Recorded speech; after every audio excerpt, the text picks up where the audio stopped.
글쎄요, 뭐 근데 이런 문제에 교과서적인 답은 없겠죠. 근데 아까 그 금세기 들어서 여러 사례가 있다 말씀드렸습니다만 이란 사례 같은 걸 보면요.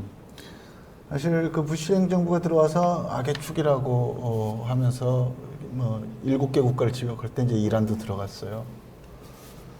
그때 당시에 물론 이란이 여러 가지 문제가 있었습니다. 뭐 핵을 개발하고 있느니 마니도 그때도 쟁점이 됐었는데요. 이란이 문제가 많은 나라긴 하지만 당시에 내부의 개혁파들이 굉장히 성장을 많이 하고 있었어요. 그래서 2000년대 들어올 때쯤에는 개혁파 국회의원들이 사실 개헌선까지 확보하고 있다는 평가를 받고 있었습니다. 근데 부시 행정부가 악의 축이라고 하고 뭐 이라크 그 군사 개입하고 그러면서 이란 쪽에 강경파들이 득세했어요. 그래서 사실은 그 뒤에 보면은 이란 내에서 인권 탄압들이 되게 심해집니다. 그래서 사실은 뭔가 이란에서는 사실은 미국과 관계가 악화돼가지고 그 항공기 피랍 이후에 안 좋다가 사실은 개혁파들이 애써 성장했는데 부시 행정부가 인권 외교를 강조하면서 악의 축으로 한 다음에 또 그쪽이 국내적으로 몰리면서 또 강경파들의 입장들이 이거 싸워야 된다라는 게 정당성을 얻게 되면서 내부 동력들이 뒤바뀌거든요. 근데 이제 북한 같은 경우는 이란과는 달리 실제로 국제적인 네트워크들도 약하고, 내부에도 굉장히, 실제로 자유롭게 무언가 정부를 비판하는 이른바 좀 온건파들이 득세할 수 있는 환경들이 안 좋은 거죠. 이런 상황에서 그냥 외압만으로 가능하냐 하는 문제는 지난 70년이 보여주고 있다고 봅니다. 그리고 그래서 사실은 남북 관계 개선할 때 인권 문제를 염두에 두겠죠. 모두 연관을 두지만 항상 관계 개선을 통해서 문제를 해결한다라는 합의를 만들어내거든요. 이번에 4.27에도 관계 개선을 통해서 평화체제도 비핵화도 하자, 교류협력도 하자, 공동 번영하자 이런 얘기가 있었고요. 북미 싱가포르 합의에도 결국 중요한 건 관계 개선이 평화체제도 비핵화도 가능하게 한다는 얘기가 거기도 들어가 있습니다. 말하자면 북한 내에 그 예전에 우리 90년대 말 2000년 초에 북한 인권 운동할 때도 디센트럴라이제이션 얘기를 했어요. 좀 덜 중앙 집권화 만드는 게 북한 인권이 되게 중요하다. 뭐 도당이 좀 자유롭게 움직이거나 아니면 뭐 지방자치단체가 좀 자유롭게 움직이는 게 실제로 북한 인민들의 생존권을 위해서도 중요하고 인권을 위해서 중요하다고 하는데 그럼 어떻게 디센트럴라이제이션 할 거냐? 그럼 긴장 완화가 되게 중요한 거죠. 남과 북은 사실은 인권 문제가 새로운 이슈가 아닙니다. 한국 전쟁할 때도 서로에 대한 인권에 대해서 비난하면서 결국 그걸 전쟁으로 풀려고 했었거든요. 그리고 70년대, 80년대, 90년대 다 서로의 인권을 비난하고 있어요.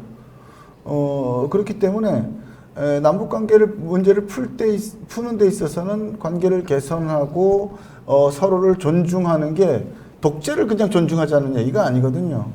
서로가 긴장을 완화해서 이른바 디센트럴라이제이션을 해서 각각의 시민사회가 좀 자유롭게 이런 예외 상황을 통해서 통제하는 데서 벗어날 수 있는 룸을 만들어주자라는 것 때문에 그걸 주장하는 건데요. 제가 말이 길입니다만 저희가 보수단체랑 같이 대화하는 프로그램이 있습니다. 지금 3년째 하고 있는데요. 거기에는 탈북자단체 들어가 있어요. 전국 탈북자단체 연합체가 운영위원회 같이 들어와서 토론 프로그램을 같이 설계합니다. 이제 평화통일 비전 사회적 대화 전국시민회의라는 데인데요. 저희 참여연대 포함해서 진보단체 한 300개가 모인 연대회의, 시민사회단체 연대회라는 데가 있고요. 보수단체도 한 300개가 모인 범시민사회단체 연합이라는데, 그리고 7개 정단이 같이 합니다. 여기서 이제 일반 시민들 100명을 한국리서치에서 리크루트 해가지고 5일간 토론을 했어요. 작년입니다.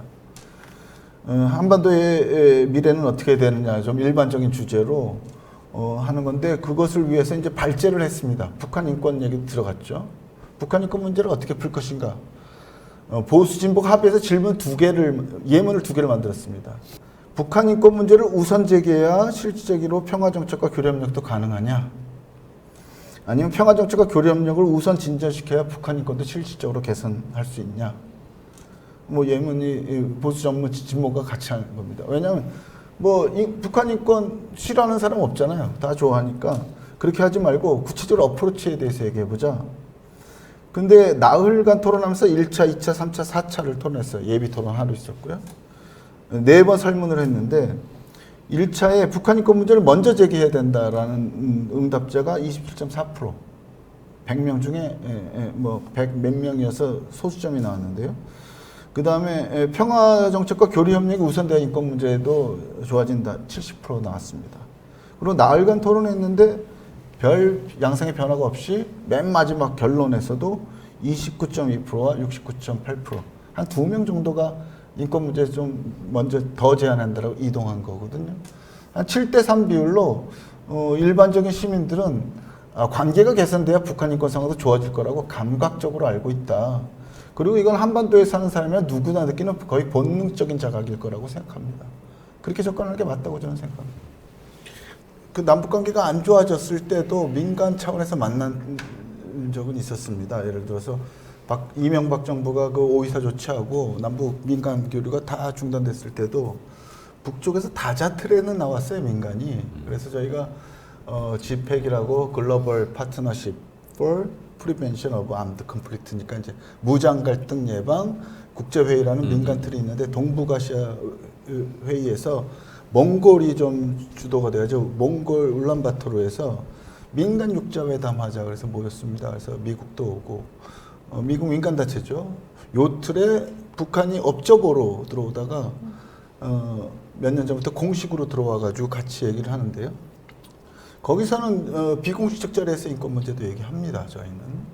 니들 이렇게 압박받는데 계속 갈 거냐? 뭐 사법대화든 뭐든 하자. 남북간에 그럼 뭐 사형죄를 폐지하기 위한 대화라도 하는 것부터 시작하자 이런 얘기도 하고요. 그보다 더 넓은 틀 같은 경우에 최근에 뭐 2017년, 27년 캄보디아에서 또 민간 대화들 했는데 거기 북쪽이 나왔어요. 거기서 유럽 나라 NGO들은 대놓고 인권 얘기를 합니다. 뒤풀이 자리에 가시지도 않고 공식적으로 인권 문제 얘기하거든요. 근데 그 나라 그 NGO들이 좀 자유롭게 얘기할 수 있는 것은 어쨌든 수교예요. 그 나라는 밉던 곱던 북한이랑 수교해서 북한의 대사관이 있습니다. 그래서 평양에 있는 대사관에서 북한 당국이랑 사실상 인권 대화를 지속적으로 하고 있어요. 그리고 인도 지원에도 적극적입니다. 그러니까 제 생각에는 물론 뭐 수교로 끝나는 게 아니라 수교하면서도 계속 얘기를 해야죠. 근데 얘기도 상당히 받을 조건이나 또 환경을 만들면서 계속 해나가야 되지 않느냐.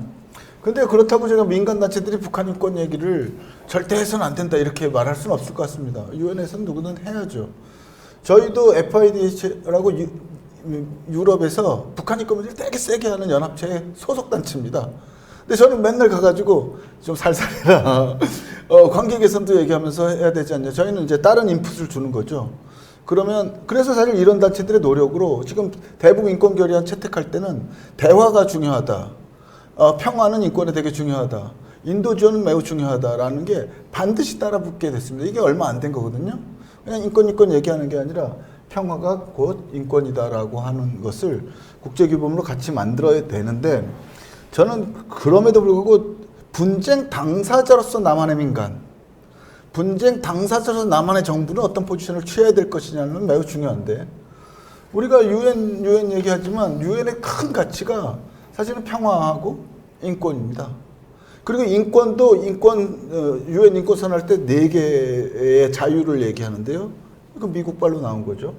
미국 그 루즈벨트 대통령이 4개의 자유를 얘기하면서 뭐 신앙의 자유, 육체의 자유, 신념의 자유 뭐 이런 얘기하다가 궁핍으로부터의 자유, 그다음에 공포로부터의 자유 얘기를 하는데 지금 어쨌든 한반도는 분쟁 상황이고 이게 70년 되는 거기 때문에 분쟁 당사자로서는 상대를 존중하고 상대에게 위협을 안 느끼게 하는 방법으로 평화를 만들고 인권을 개선해 나가는데 일조하는 것이 우리 정부의 확고한 전략적 역할이다. 이거에 대해서는 인권의 보편성에도 불구하고 그 보편성을 실현하기 위한 우리 정부와 우리 시민사회의 주된 역할이 그거라는 점을 전제하고 인권 얘기를 같이 다뤘으면 좋겠다는 생각이 들고요.